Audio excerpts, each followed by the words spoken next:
In 2015, John St. Julien opened the doors to Feather's Tail Children's Village to help alleviate the suffering of special needs children he witnessed in Tanzania. Feather's Tail successfully provides a safe and loving home to over 170 people, proving that every disabled child can have their quality of life drastically improved. John and his team are now expanding to new areas to help more children living in crisis with the help of our wonderful donors who make this work possible. The second children's village is now in the works and will become the blueprint to eliminating the suffering of every special needs child in Tanzania and beyond. The self-sustainable village will be home to over 300 children within the 4 children's homes. The therapy center will focus on providing the best care possible using physical and cognitive therapies. There will be separate houses for single parents with disabled children. The single mothers will have the opportunity to become caretakers of other children as they likely qualify highly for this work. We have a long way to go to complete the village, and we're working hard to gather the resources to move on to the next phase of the project. And if you feel called to help us build our second children's village, visit www.sharetanzania.com/invisible children and see how you can help partner with us on this project today.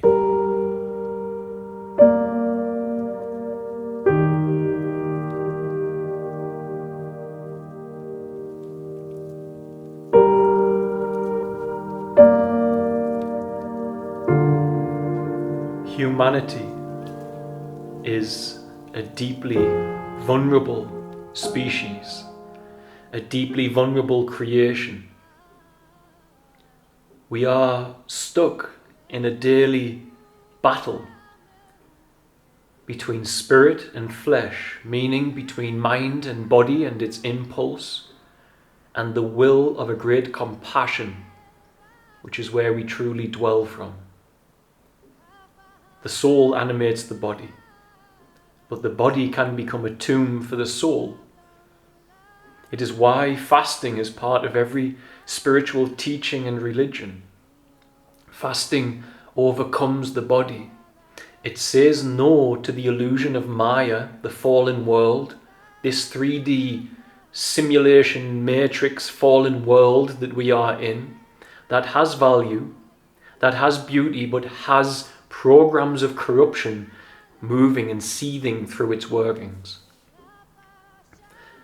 One of the problems we face is the majority don't see that they should overcome the mind and the body to make it become a wonderful servant instead of the horrific master which gives us fear, depression, anxiety, war, murder, rape, rivalry, division, separation.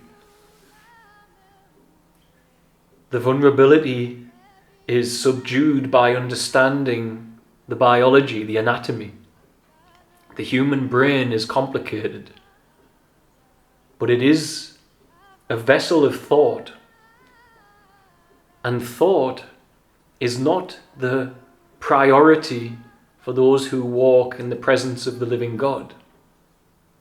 And so right now, many of you are in a position where you say, I stand with Palestine, I stand with Israel.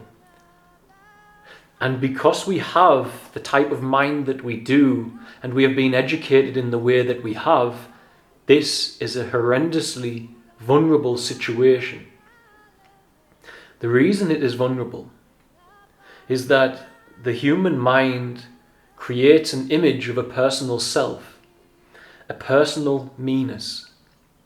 And that personal self and personal history exists purely and only in thought and memory. Here, now, thought and memory is the image you hold of yourself.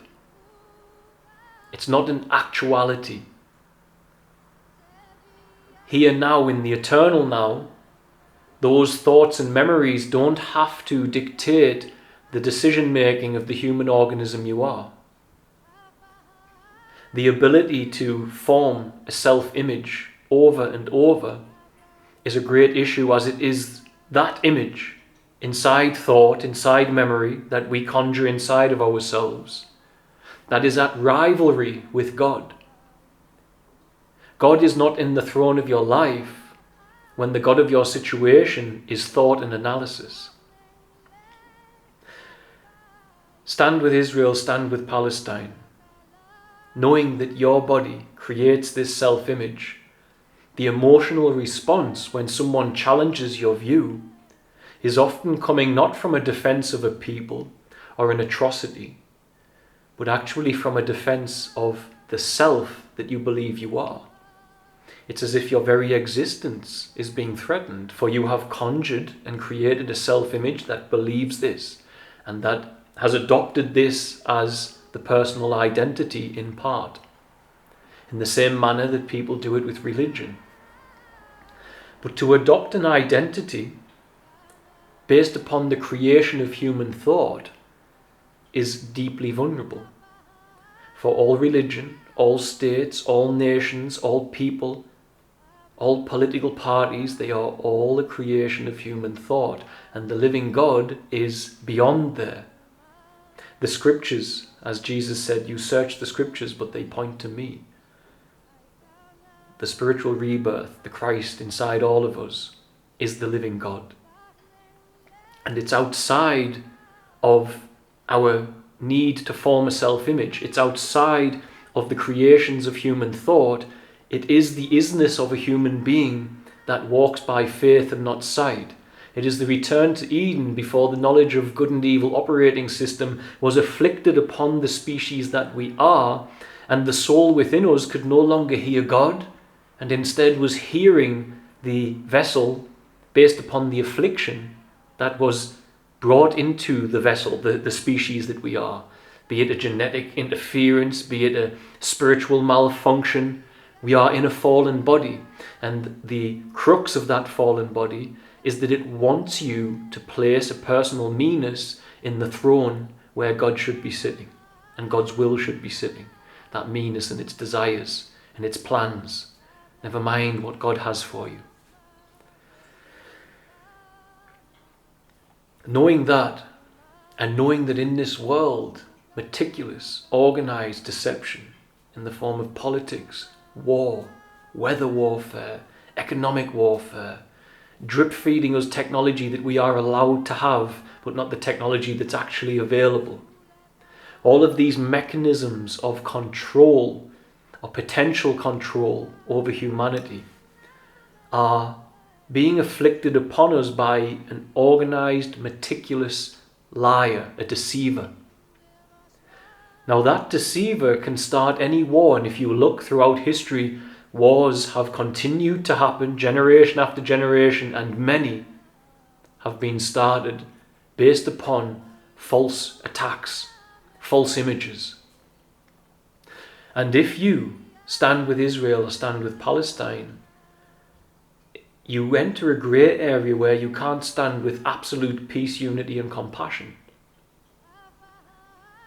These events, these wars, if you adopt an identity on one side of the other of this dualistic conflict, even if you perceive that one side is good and one side is not, the knowledge of good and evil operating system, when you do that, you don't function on the foundation of compassion and equality and unity.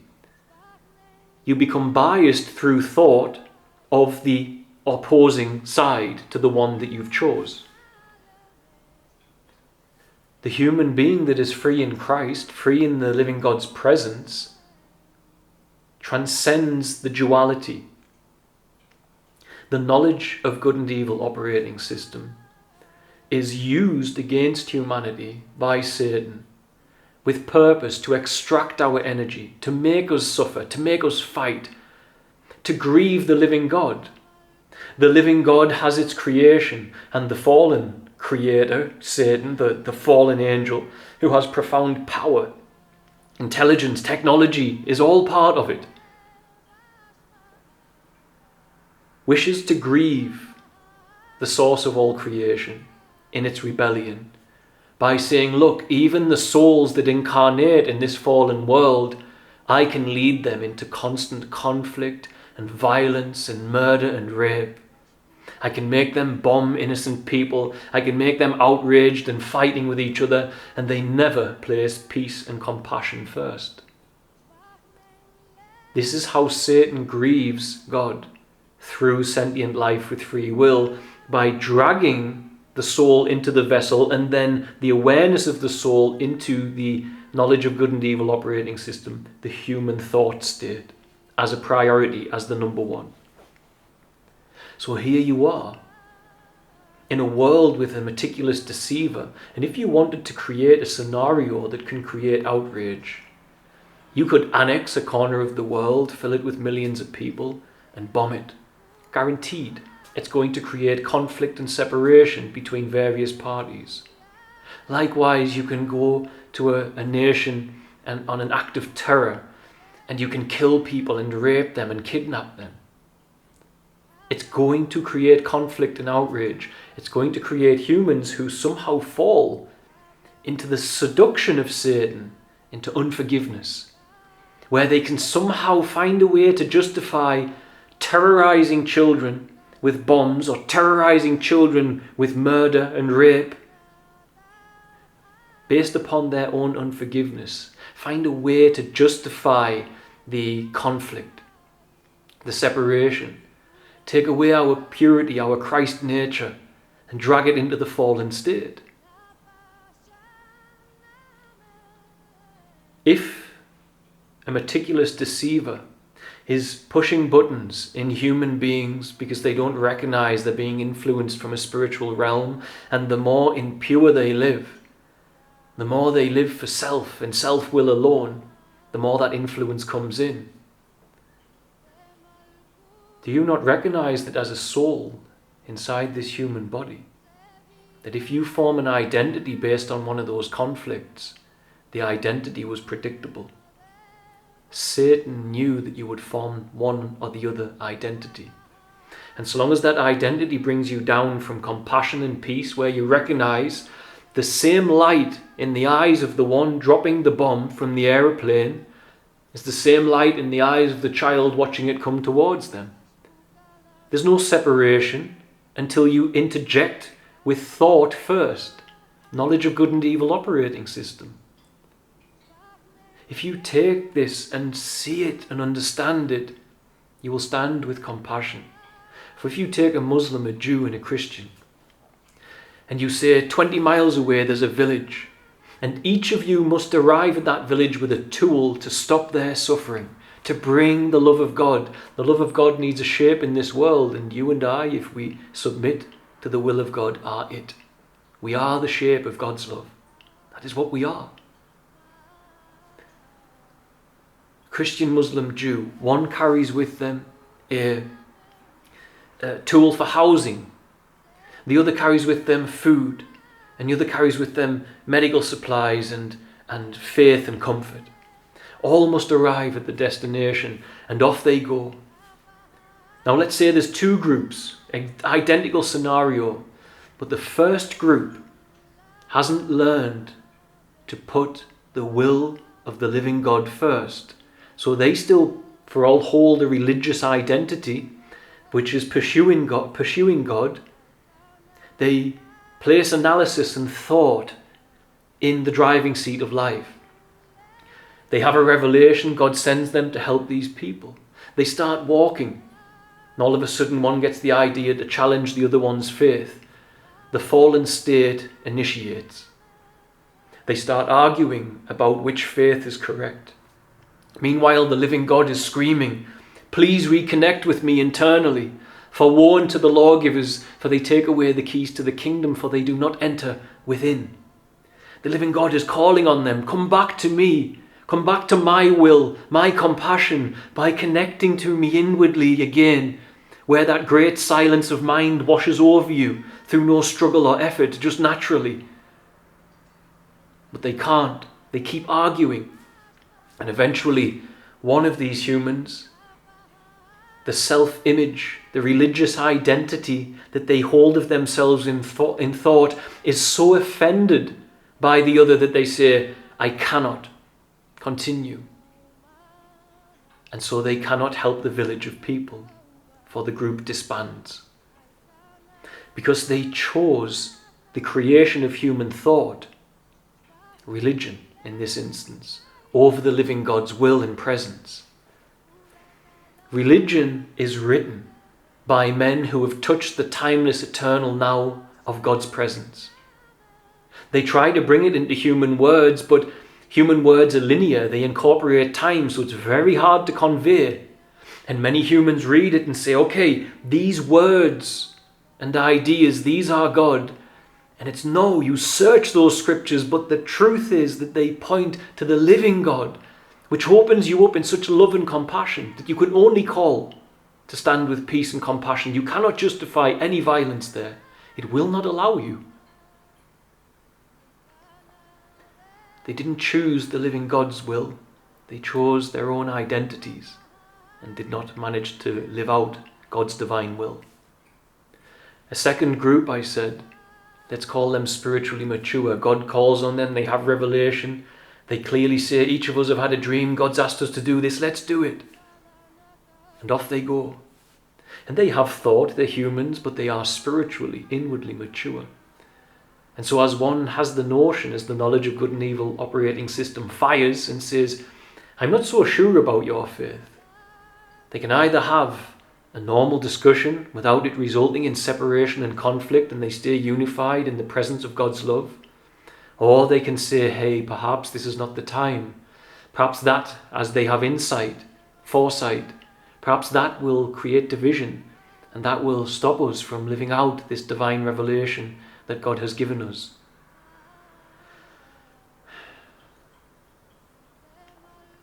If they moved in silence, they would arrive and fulfill God's divine will.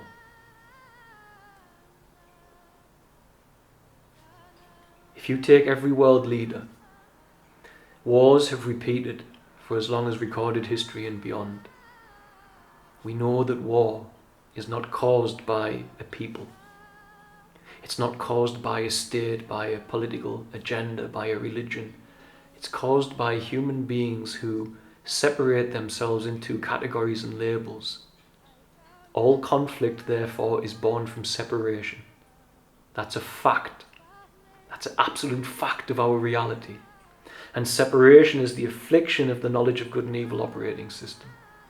For in that system, you look at your world and you analyze, and as you analyze, you create an analyzer and a subject of analysis, instead of being a child of God participating in God's creation and will. You are one with it. But the fallen elements of this reality wish to separate you from that oneness.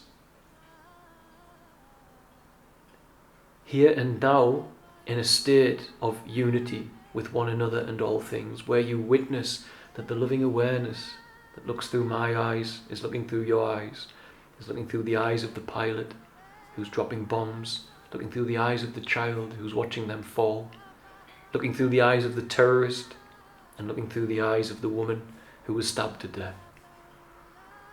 It's all the same.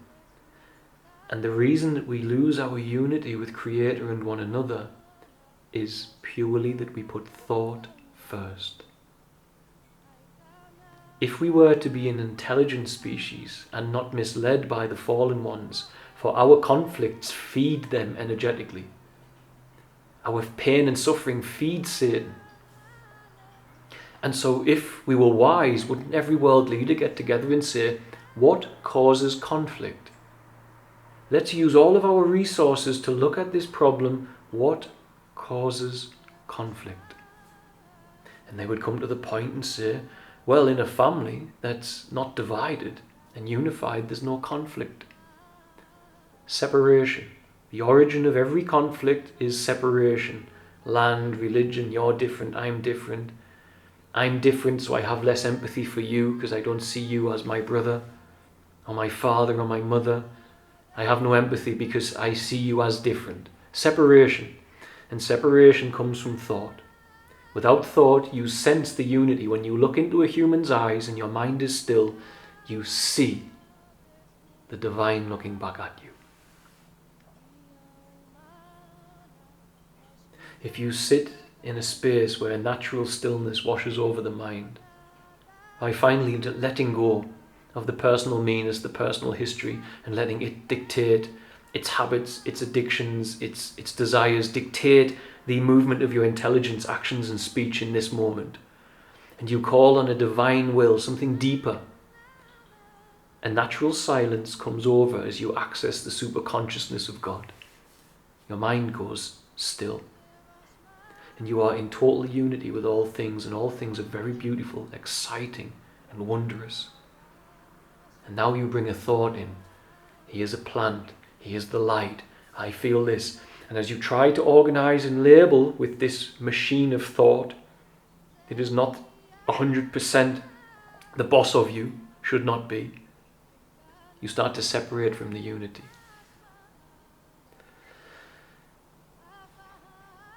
You will use your intelligence,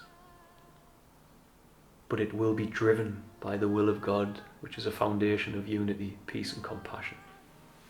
And that's why I never take a side in the world stage. Even if what I see inside of me, I say that's wrong. Of course, what's happening to Palestinians is akin to a genocide.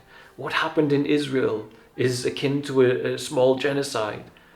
Both are brutal and horrid. But if you can be seduced by Satan into believing that either side's horrific violent actions are somehow justified, that you should pray for one and not the other, pray for one set of children but not the other set, if you can be lured into there, that place inside of you that allows you to take sides in a conflict is the birthplace of every war, from all humans past and humans to come. Separation is the birth of conflict. That's why religion and politics and nations will always struggle to bring peace, because they desperately want to organize everything with thought first. But there is a divine will when you walk by faith and not sight that will organize you. And when it does, you'll open in your frequency, and you won't be afflicted by the temptations of the demonic and the fallen that are here, that are inside those men who proclaim that they are with the one true God, and yet shoot and murder innocent people. They are not with the one true God.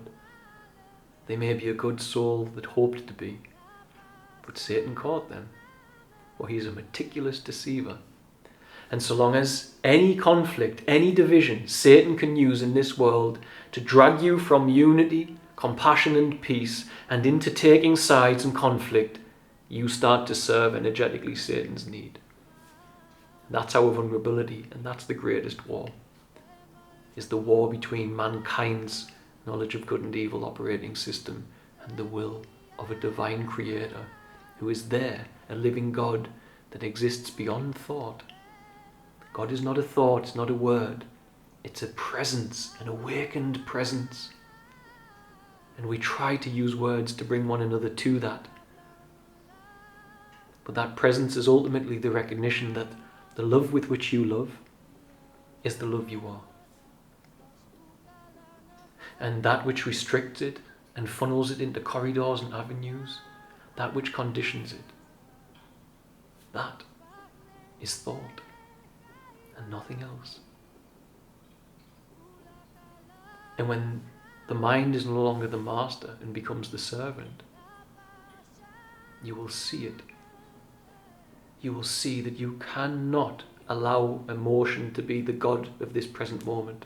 You can't let rage and unforgiveness be the God of this present moment. And if a compassionate solution is ever to be built by humanity, it must come from a bedrock of compassion and undivided unity that loves their own children in the same way they love a stranger's children. And it's real, it's accessible, and it's touted as non-duality, but it's ultimately to see the world through the loving eyes of God. And you still know what is right and wrong. You still know. And you still challenge what is wrong, but you do it with great compassion and peace and tolerance. You don't do it with sheer violence alone. I don't know how they stop this situation at the point it's at. But I do know that we should all stand with peace and compassion, for that lack of duality will drive out the entities that are pulling triggers in these human lives. will drive out the psychopathic nature of humans once they get too entrenched in separation and the horrendous void that it creates in our lives. God is here. And God is grieved when humanity believes the fallen world and its conflicts to be worthy of their identity over the identity of being a sovereign child of God. A child that always stands with compassion and peace, in the same manner Yeshua taught.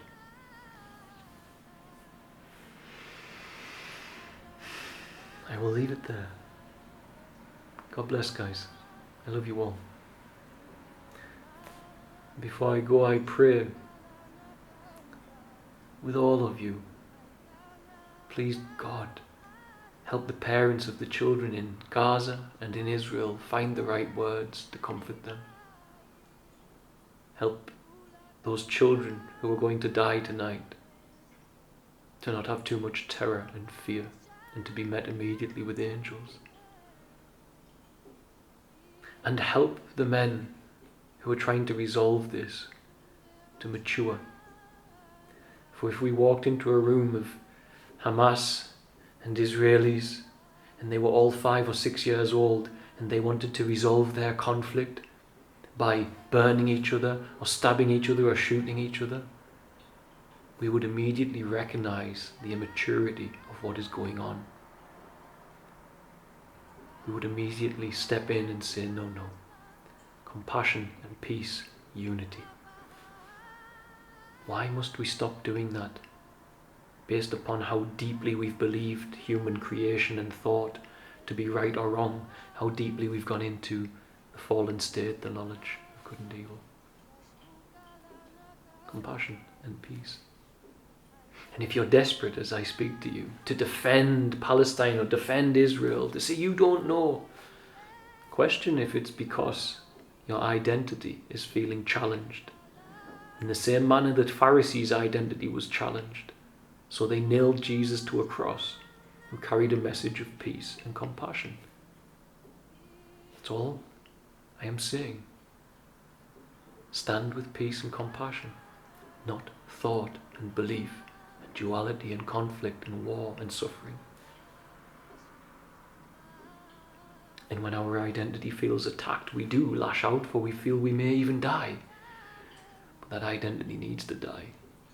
Any identity you've adopted based upon a worldly conflict or the creation of human thought is largely absent of the power of the supernatural presence of the living God, which also gives you that supernatural love, thankfully. I will leave it there. God be with all who suffer tonight. There are more than 20 wars raging on earth. May peace and compassion be what every human makes a stand with in time. Bye. Most of you know that it is thanks to the love and support of this community that we were able to build a village for special needs children out in Tanzania. That village now provides a safe and loving home to nearly 200 children that were living in crisis. Most of these children are special needs, but a lot of these children were homeless, and the majority have no parents or guardians in this world other than the family that this community has allowed us to create. Everything that we do to support these children is made possible by this community and those who choose to share what they can and get involved and become, as I often call it, in their own way, a percentage of the parental role for these little ones. For those of you who are already partnering with us, thank you for the love and support. But for those of you who don't know about it, everything that we do is made possible thanks to partners. Those who choose to partner with our family and with it make everything that we do possible and keep our doors open for the next children who need some help or a safe and loving family home. If you'd like to hear more about our partnership program, you can do so by visiting www.sharetanzania.com/partnership. partnership. Thank you for all of the love and support, guys. We couldn't do this without you. God bless.